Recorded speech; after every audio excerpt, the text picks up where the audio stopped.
Welcome to Dodgers Daily. Today's hot take is on the latest signing for the Dodgers, left-hander James Paxton. And this is a guy, Austin, before we get into the pros and cons of which we're going to do, we're going to show you this is the guy that we have wanted the Dodgers to target for a long time.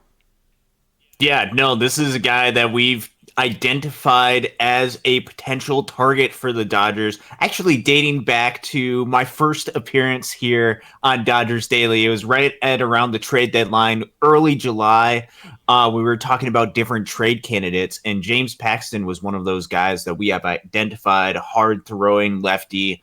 Has got a ton of talent, and so we are both excited that the Dodgers have gotten a James Paxton. We understand the talent, and we think that he fits really well with what the Dodgers want to do. I want to hit up one more starting pitcher that kind of came to mind and actually kind of surprised me when I was going through doing a little bit of research for this, and that's left-handed pitcher James Paxton.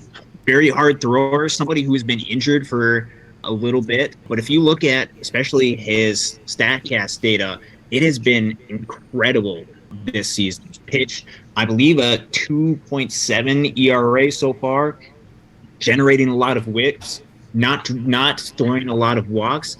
Could be a valuable addition, whether they use him in rotation, whether they use him perhaps more in the pen, whatever role they kind of see. Dodgers kind of like a lot of those guys who generate a lot of swings and misses, and James Paxton, 61 Ks, 50 and 50 innings.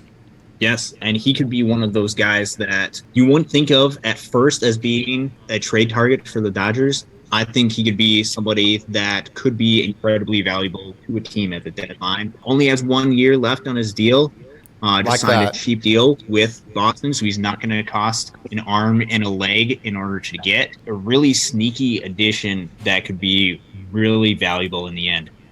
Well, and he has a lot of strikeouts, and he has a low whip, which I like the whip because, hey, it's one thing to get a lot of swing and miss, but if you're throwing 47 pitches an inning because you're not throwing strikes either, and you're not efficient, his whip is lower than 1, which is really, really good. So, not only does he have a lot of swing and miss, a lot of strikeouts, he also has been very efficient. And, hey, he is that typical type of pitcher that's in the Dodgers mold. The four-seam that is, 96 from the left side. So he has the big four-seam that's in the 96 range. Then the cutter, slider, whatever you call it, curveball, changeup. That's the exact mix the Dodgers would go seek. This is the guy right here. If he's available, this is the guy I would go after the hardest, in my opinion. So there you go. That was from back in July. And just to go to show you there, this was the guy that Austin and I both wanted, even in a trade scenario, for the Dodgers to pick up for several different reasons. He has the big four-seam. He has the exact type of pitch mix that the Dodgers have. And also, the Dodgers, we've talked about, hey, they've needed a left-handed starter and a left-handed closer. This does not affect the signing with Clayton Kershaw. If you've watched Dodgers Dogs, we've told you for a long time now, they are going to sign him after pitchers and catchers report when they can put guys on the 60-day IL, clear 40-man space from there. So what this could do also, Austin, it could solve your left-handed bullpen problem because Paxton, once Kershaw gets back, could then be your hard-throwing lefty in the pen. Yeah, no, he has a lot of that stuff. He's got a little bit, you could have him be a little bit versatile with that. So I think there's a lot of appeal with that. And as you mentioned, I don't think this affects the Dodgers' plans with Kershaw. I think they're still open to bringing him back in. I think Paxton is going to provide, especially early in the season, some much needed innings for the Dodgers. They want to make sure that they have enough depth at starting pitching. We know that last season, the starting pitching depth really started to fray, especially at the end of the postseason. It was affected early on as well. Paxton is going to be an important piece to help bridge it. He's got a ton of talent. He's got that electric fastball. Even as he's getting older, he still has good dominant stuff. So I'm really excited to see what James Paxton can do for the Los Angeles Dodgers in 2024. So those are all the pros. There are cons to this. We've talked about forever. The gold standard for the Dodgers isn't money. It is flexibility because of the roster spots. Again, the Dodgers can go out and make as much money as they possibly want. They're going to make back all the money on Shohei, for instance. but what they can't make more of is roster spots. So the con to this is opportunity cost. Emmett Sheehan, Michael Grove, Landon Knack, Nick Frasso, River Ryan, all these young guys, Gavin Stone. The cost here for getting a James Paxton is in opportunities for those guys. So when you look at what James Paxton can bring you on a one-year deal, is it going to be worth it to pitch this guy knowing you probably won't have him last year? Like JD Martinez, as good as he was, what did the Dodgers in the end get out of his good year? They didn't build anything, and they didn't win anything. So the cost here is the opportunity cost. So the way you have to evaluate this, is James Paxton going to be worth the opportunity cost that is going to be lost for your young, very talented pitchers?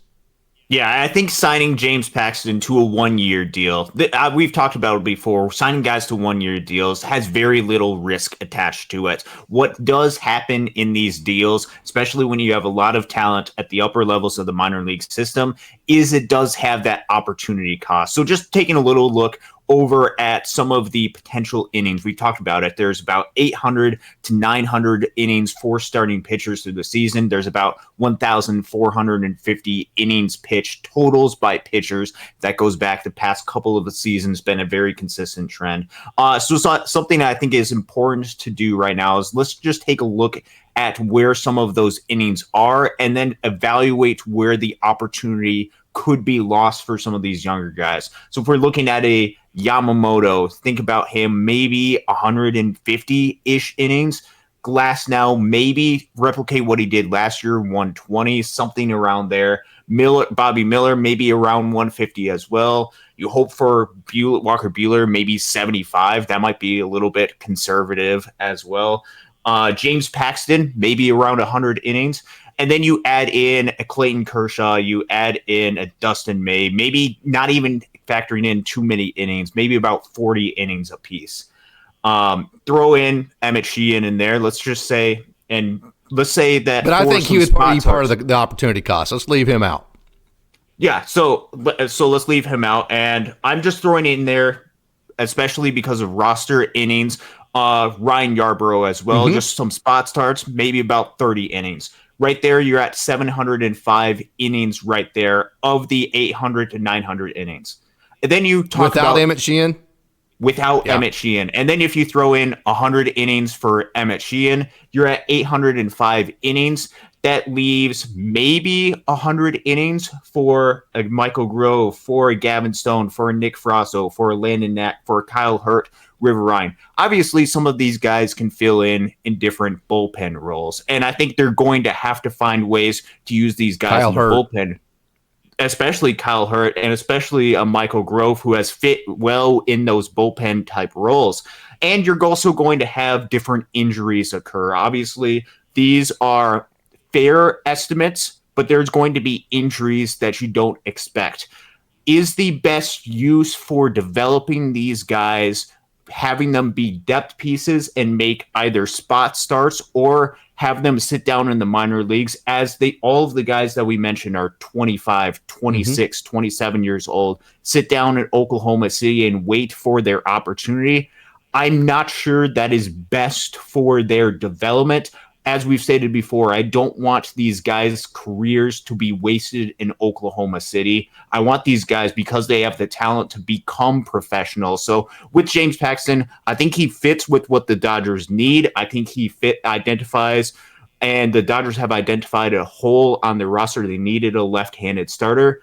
Now is about trying to figure out what is the plan for these guys. There has to be a plan more than just depth for each one of these guys. There's too many guys who are getting at the stage where they need major league experience, who aren't going to develop to be the pitchers that they need to be unless they get that MLB experience. There has to be a plan for these guys. James Paxton, not a bad one-year deal at all, but the opportunity cost could limit some of these guys. So the Dodgers, they still have work to do, because they have to identify what their plan is for these incredibly talented pitchers that they have in their system. The plan is go win a World Series and win it now and win as many as you can. That's the plan. And then you try to figure out everybody's role from there. So the question is, does that opportunity cost for Nick Frasso? He's going to lose innings because of this. Landon Knack, he's going to lose innings. Kyle Hurt might lose innings because of this. Michael Grove, Gavin Stone. So the opportunity cost of those guys losing innings, is it worth adding James Paxton? He throws hard. He's left-handed. So from that perspective, James Paxton, I think you have to say he fits so well with what the Dodgers don't have at this point. He fills in those holes. I would have to say that even though that opportunity cost is high, we love these guys, Austin. We want to see them have the chance, their best chance they possibly have. I think you have to say the opportunity cost is worth it.